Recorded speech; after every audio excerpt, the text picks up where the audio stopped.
903 Boxing. I'm your host, Charles J. Yeah, this that soulful flow right here, man. Boxing and balls and a whole lot of sauce. A lot of sauce. Okay. I just had to put some soul in it. Who making music for the people? I don't know many.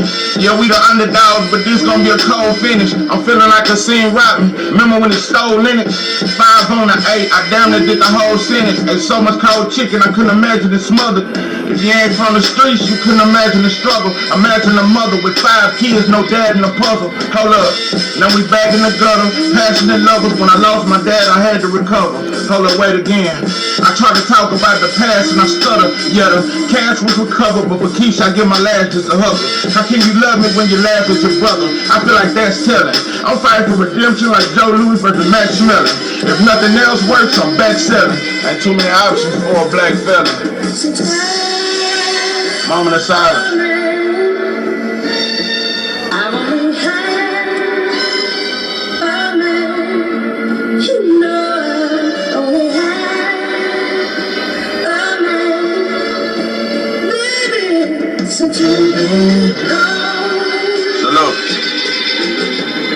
What it do, what it do. It's 903 Boxing. I'm your host, Charles J. Say, man, shout out to my audience. Shout out to those that's rocking with me. And yeah, we back in the kitchen. There's a whole lot of goddamn sauce in this pot, man. Let's get to the shit. Terence Crawford is hugged up with Teofimo Lopez. Strange turn of events. Listen, let me just say this, and I'm gonna circle back around to it. I seen a title on somebody's video saying Terence Crawford checks Teofimo Lopez. Checked him? He checked Teofimo Lopez? Nah, he checked Tank. He checked Tank. He didn't check a couple people, but he didn't check Teofimo. That wasn't a check. Y'all was booed. I ain't gonna say booed up, but y'all was hugged up, bro. I don't know if it was that Earl Spence win, but Terence Crawford has been on a tour. He's everywhere. Terence Crawford he used to just be in the house. Over there in Nebraska, just staying in the house. If he wasn't in the house with his family, he was in the gym. Terence Crawford go to every event. He hugged up with Bivol, congratulating him. Hugged up with Usyk. Just all these non-black. I think Terence Crawford think he finally accepted by the world or some shit. Terence Crawford think he's the Negro of the world that you know, the Negro that everybody else love type shit. You know, like Tiger Woods thought he was. I don't know if it was that Earl Spence win that done it, bro, but Terence Crawford is always at these fights. Like, I didn't even know you and Bivol was cool like that, bro. You know? I just don't. I mean, yeah, you do support some black fighters that you cool with, like Shakur. You support Shakur, Keyshawn Davis, and Clarissa Shields. But there's a lot of black fighters that Terence Crawford beef with. You know, and out of all them black fighters, none of them disrespected you like Teo did. Yeah, Tank talk shit about you, but he didn't disrespect you like Teo did. Teo called you a monkey. And he called Tank a monkey. Listen, bro, I know we live in a... I know they tell black folks, only black folks, they only tell us this, that we should forgive and forget. Nah, Pippin, and y'all agree to spoil each other or some shit? Listen, let me just say this. On one hand, did Teofimo energy change? You goddamn right. Could I see that Teofimo was really scared of Bud? You goddamn right. But Terence Crawford, you remind me of that family. I don't know if you remember this story, but it was a white girl. She supposedly was going to her apartment, and she supposedly opened the door and saw a black man on the couch eating ice cream. But this wasn't her apartment. She walked into the wrong apartment. This wasn't her, but she said she thought it was. And because she seen a big black man on the couch just watching TV eating ice cream, she opened fire and killed him. Remember that story? I think that happened in Dallas, Fort Worth, somewhere like that. But the white woman killed this man, went into his apartment and said, you know what, I think I was going to, if you ask me, I don't think she went into the wrong apartment. I think that's somebody she was fucking with, and she probably found out he was fucking somebody else, and she took his ass out. You don't walk in the wrong apartment and kill a man. And even if you walk in your apartment and you see, who would think that a man would be eating a bowl of ice cream in somebody else's apartment? No, bro, none of that add up. I think they had an affair, and she was mad and took and unloaded the clip on him. But that's neither here or there. The point I'm trying to get to, and I notice this a lot, when white folks kill one of ours, black families be at the courtroom hugging this motherfucker. We forgive you. We forgive you, white boy. That's what this man family did. His brother walked up and hugged that white woman and said, you don't have nothing to cry about. We forgive you. It was just a mistake. And that white girl got 8 years. Bro, my first fucking robbery at 18 years old, I got 8 years. My first felony, I got 8 years. She killed the man, got 8 years. But I'm not saying the family supposed to hate her, but look how quick they was to hug her. We don't do that with each other. Terence Crawford ain't forgiving like that with Tank. No. Maybe if you had to squash your beef with Tank instead of going on all these platforms, I just don't like Tank. I just don't like Tank. And all these other black fighters you don't like, I wish you had to squash that shit first before you squashed it with Tio. It just goes to show, bro, that black on black hate is a different kind of hate. And it ain't as forgiving.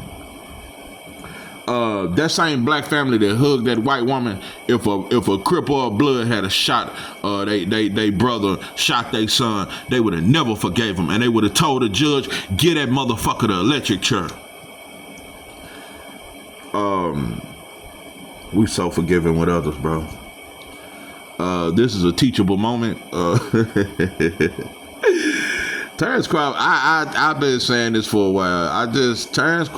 Listen, bro, I think Terence Crawford is the shit in the ring. But psychologically, just like most black men, bro, we just not proud of who we are. We don't want to be black. We run from black. We just want to be Terrance just want to be accepted by Turkey and them. He want to be accepted by all them Arab folks that don't give a fuck about us. He want to be accepted by the Japanese. This is black people for you, bro.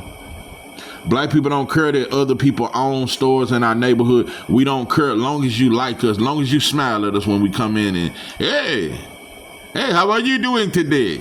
And all that shit, bro, we don't give a fuck, bro. You can buy up everything in our neighborhood. We don't give a fuck. That's why we don't care that Turkey is taking over. So what, he taking it out of America? It don't have to be in America as long as we get the fights. This is black people. Have no pride. No pride in who we are. Black people are the only people that choose religion over race. Nobody else do it. We put Jesus and Allah and them before loving our people. And that's the most dangerous thing you can do. We put religion, because in our religion, we taught to accept everybody. We don't put our people first. Oh no. Everybody invited to the black church. Everybody invited to the black cookout. Listen, a little history, man. Sometimes I have to remind myself, how did we get here? 2025. How did we get here? How did we become this? Why are black men so gay now?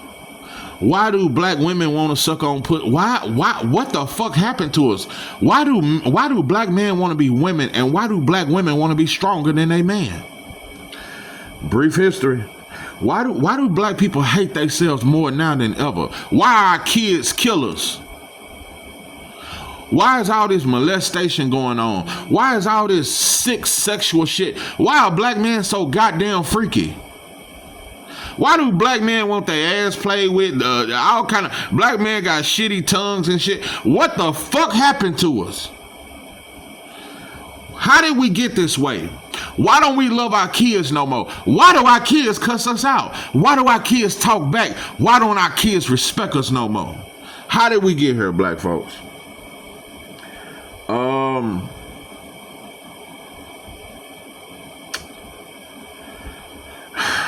It go all the way back, man.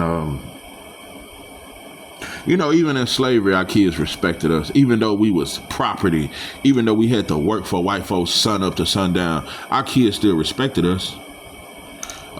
Even through the Great Depression in the 20s, our kids still respected us. Even the rise of heroin in the 40s and the 50s, our kids still respected us. Even when we started trying to be mobsters and shit and try to follow the Italians and the Irish and the Jews, we never let our kids be gangsters like we do now. Bro, you got 10-year-old rappers that hold pistols and shit and got 10,000. What's that little motherfucker that was with Finesse 2 times to be shooting dice with all the grown-ups and he 10 years old? We sick now. That's a form of child molestation. We taking 10-year-old and 11-year-old kids to the strip club. How did we get so sick? Because we don't have leaders no more. 40s and 50s, you know, like I said, it was a rise in the drug game. They banded Marcus Garvey. Yeah, you had Booker T and them, you had W.B. Du Bois and them, you had some speakers and shit like that, you had Malcolm X's father. But in the 60s, that was a great rise. Yeah, you had Dr. King. Yeah, you had Malcolm X. Yeah, you had Medgar Evers. Yeah, you had Fred Hampton. All of them was killed. And a lot of, we always name those people as if they was it. What's the boy, Bobby Hutton? It's a lot of black people got killed in the 60s and the 70s because that was the extermination era. That was the era where there was an uprising. There was a group of black folks that was tired of being sick and tired. This was a group of black people that wanted revolution. We wanted change. We were sick of this shit. The 60s was that is the most organized decade in black history since we've been over here. In the 60s, we boycotted everything. We boycotted the job. We boycotted the buses. We ain't sitting on the back of the bus. We boycotted everything. And we only spent with each other. That was an uprising. And that was the greatest decade of leadership.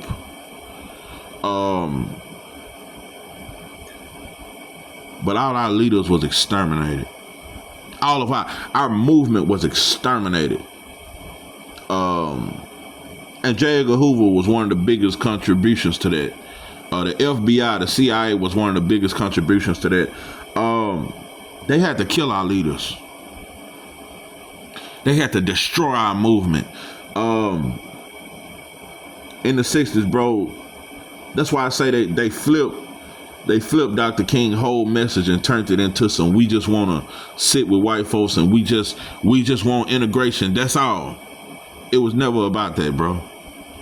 It was never about that at all. Like I said, bro, Dr. King really was. It was a strategic move. That yeah, if we able to sit next to y'all, if we able to go to the same school as y'all, we should have the same economic opportunities. But you know, it's just like that snake do. It's just like you gotta always understand. Even before slavery, bro, we was finessed into the situations we was in. White folks are the finesse kings.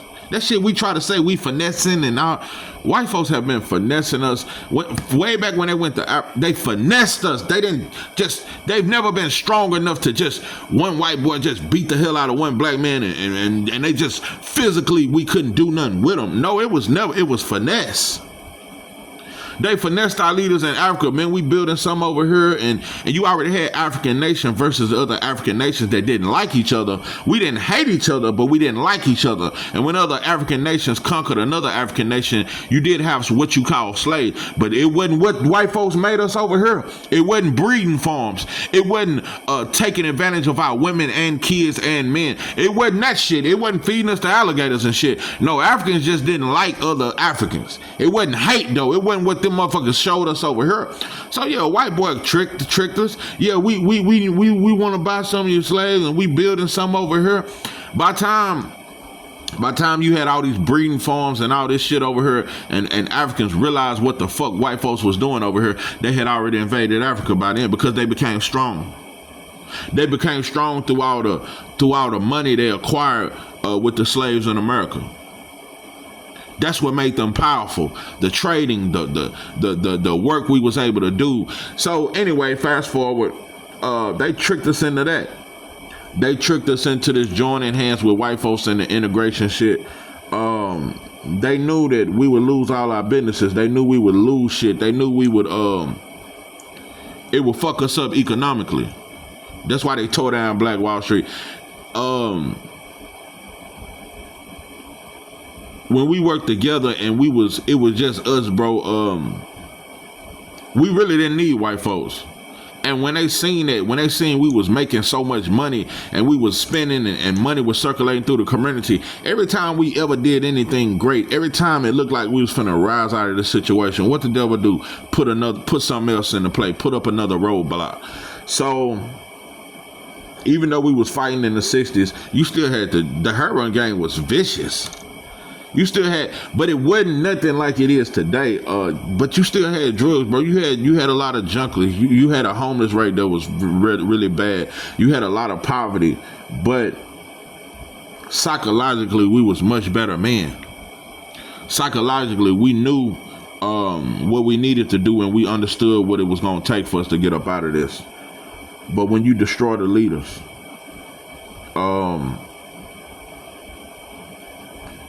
when you destroy the head, bro, the body will fall. That's why all the leaders was killed in the 60s. When you look at Malcolm X, bro, he wasn't just killed by the government, though. Yeah, the government had him killed, but it was black people that done it. The Nation of Islam.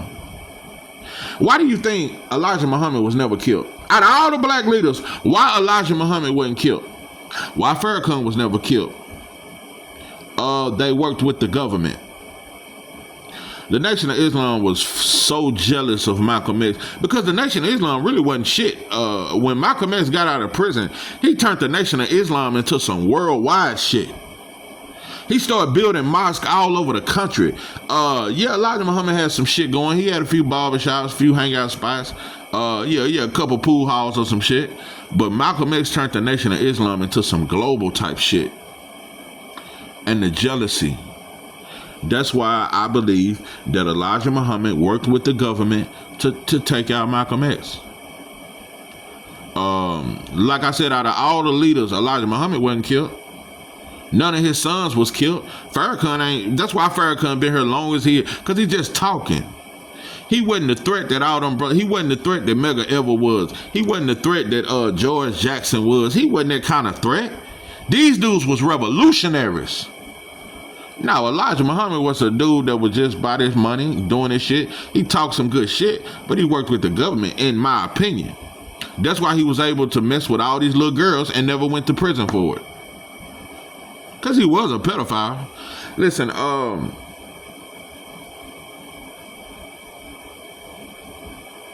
the point is, bro, when you take out our leaders, bro, and that's what went on in the 60s, that was the plan. Take out all black leaders.